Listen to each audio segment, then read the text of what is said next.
हिंदी पर सवाल उठाने वालों को ये जरा पूछिएगा कि चंदन तस्कर वीरप्पन कहां का रहने वाला था। उनको ये पूछिएगा कि दाऊद इब्राहिम कौन से स्टेट में पैदा हुआ था। उनसे पूछिएगा कि इंदिरा गांधी की हत्या कौन से स्टेट में की गई थी। उनसे पूछिएगा कि इंदिरा गांधी के साथ साथ उनके बेटे राजीव गांधी को कौन से स्टेट में मारा गया था। एक भी हिंदी भाषी राज्य शामिल नहीं था। तो हिंदी पर सवाल उठाने वालों, जरा ये आत्म मंथन करना। मेरा नमस्कार स्वीकार करिए। अनुपम प्रसून नाम है मेरा। आज हम महाराष्ट्र की ही बात करने जा रहे हैं। जानते हैं, 2 दिन पहले जब हम ये वीडियो बना रहे हैं, इससे सिर्फ 2 दिन पहले उद्धव ठाकरे और राज ठाकरे गरज रहे थे। उन्होंने एक रैली की, विजय रैली उसका नाम दिया था उन्होंने, और उस रैली में उन्होंने एक बात कही थी। खासतौर पर राज ठाकरे ने एक बात कही थी जिसमें उद्धव ठाकरे मुस्कुरा रहे थे। कैमरे ने उसे कैप्चर किया है। राज ठाकरे ने कहा कि हिंदी बोलने वाले राज्यों का विकास नहीं हुआ है, हिंदी बोलने वाले कभी विकास नहीं कर सकते हैं। उनका यह बयान था। लेकिन जानते हैं, हमने जो रेफरेंस आपको सबसे पहले दिया है वो इसीलिए दिया है कि राज ठाकरे, उद्धव ठाकरे का भ्रम टूट सके। अब देखिए, राज ठाकरे के बयान पर मंच से बैठे बैठे मुस्कुराने वाले उद्धव ठाकरे 2 दिन में ही पलटी मार गए। 2 दिन में ही पलटी मार गए।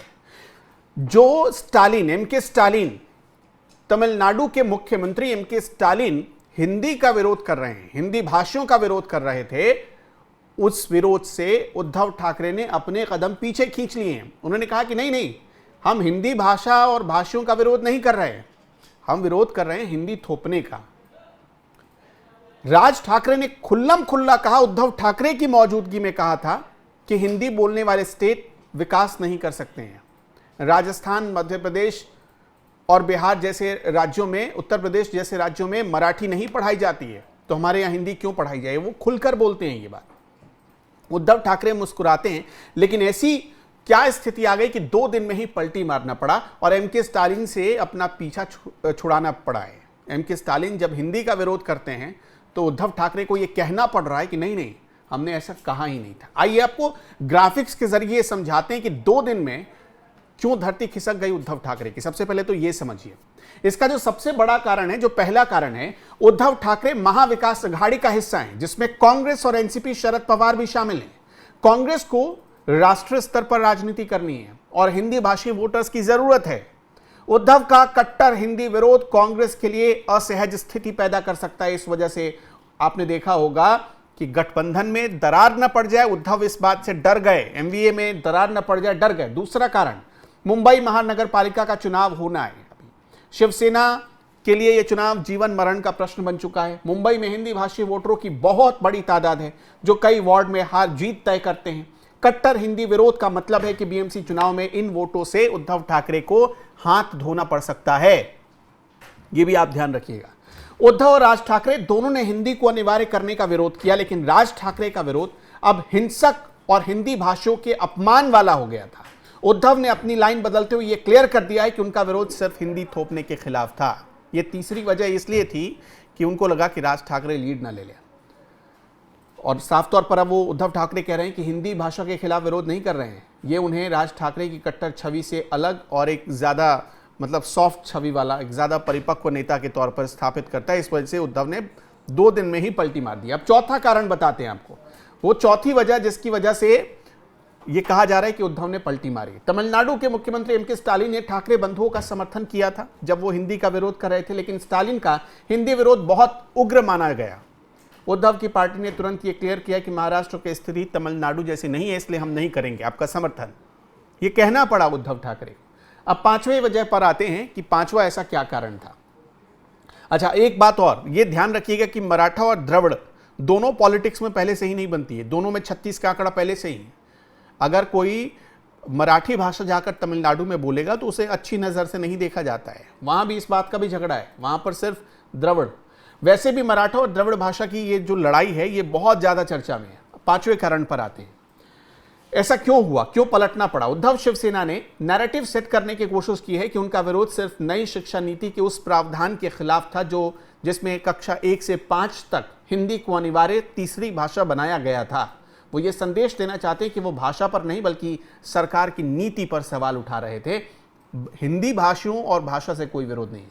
छठा कारण, शिवसेना जानती है कि बीजेपी लगातार मुंबई और महाराष्ट्र के उत्तर भारतीय वोट बैंक में सेंध लगा रही है और इसी वोट बैंक के दम पर वो चुनाव जीतती है। अगर उद्धव सेना हिंदी विरोध दिखाती तो ये पूरा वोट बैंक बीजेपी की झोली में चला जाता, तो अगले विधानसभा और खास तौर पर बीएमसी का जो चुनाव होना है, क्योंकि आपको तो पता ही है कि बीएमसी का कितना बड़ा बजट है, तो निकाय चुनाव में शिवसेना के लिए, खासतौर पर उद्धव ठाकरे के लिए घातक साबित हो सकता है।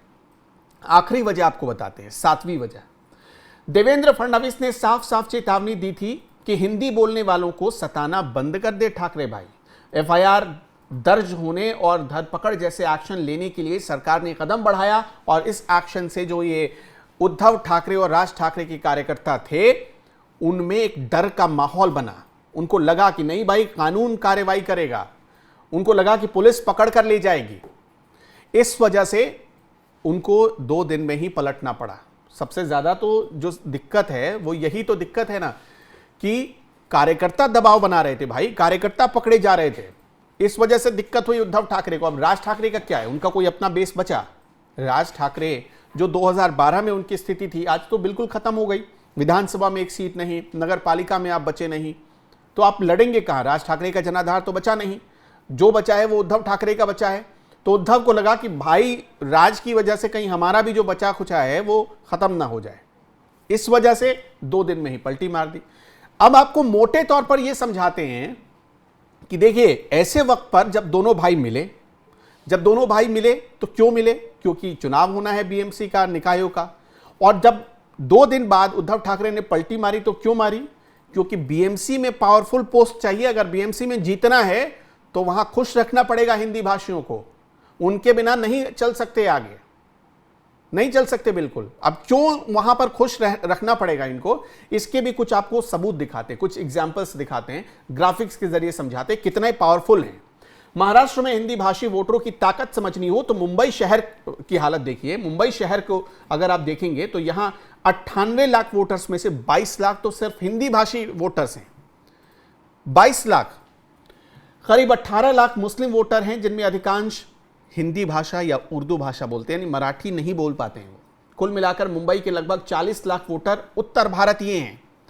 40 लाख वोटर ऐसे हैं, कुछ वोटर ऐसे हैं जो हिंदी मराठी दोनों बोल सकते हैं। मुंबई में लगभग 227 वार्ड में 40 से 50 वार्ड पर हिंदी भाषी वोटर सीधे सीधे जीत और हार तय करते हैं। 40 से 50 वार्ड, लगभग 50 दूसरे ऐसे वार्ड हैं जहां एक स्विंग फैक्टर के रूप में उन्हें देखा जाता है, यानी जिधर झुक जाए हिंदी बोलने वाले लोग उधर उसका पलड़ा भारी हो जाता है।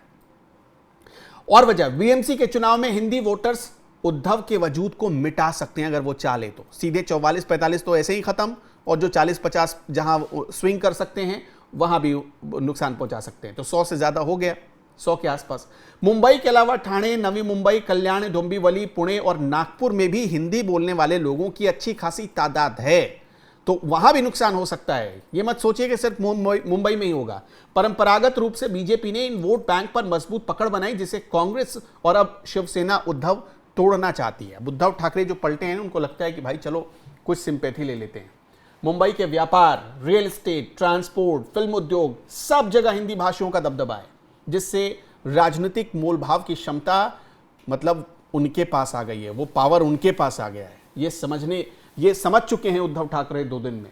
कांग्रेस के लिए हिंदी बोलने वाले लोग एक परंपरागत वोटर्स रहे हैं, जिससे एमवीए यानी कि महाविकास अघाड़ी गठबंधन के तहत भी उन्होंने वोट किया था 2024 में, और ये कांग्रेस समझती है। तो कांग्रेस का भी प्रेशर है उद्धव पर कि देखो भाई, हिंदी का विरोध कर रहे हो, ये ध्यान रखना कि ये हमारे वोटर हैं।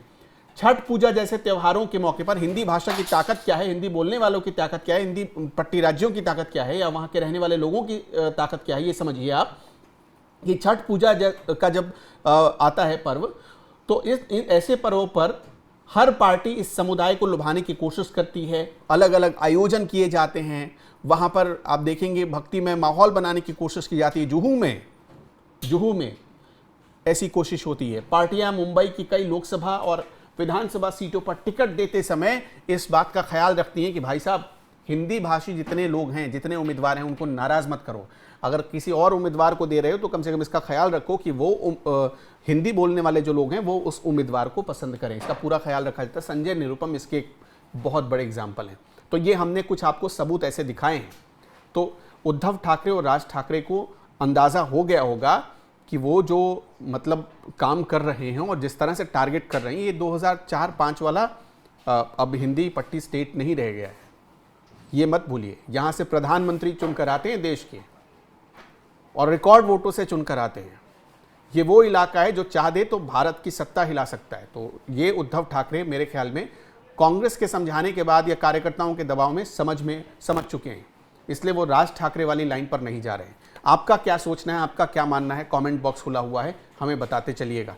लेकिन एक बात ध्यान रखिएगा, जो इन सब में जो सबसे ज़्यादा अगर किसी चीज़ का रिएक्शन हुआ है इनके बीच, जो सबसे ज़्यादा जिस इंजेक्शन ने असर किया है वो है महाराष्ट्र में बैठी हुई सरकार की कार्रवाई, देवेंद्र फडणवीस सरकार की कार्रवाई।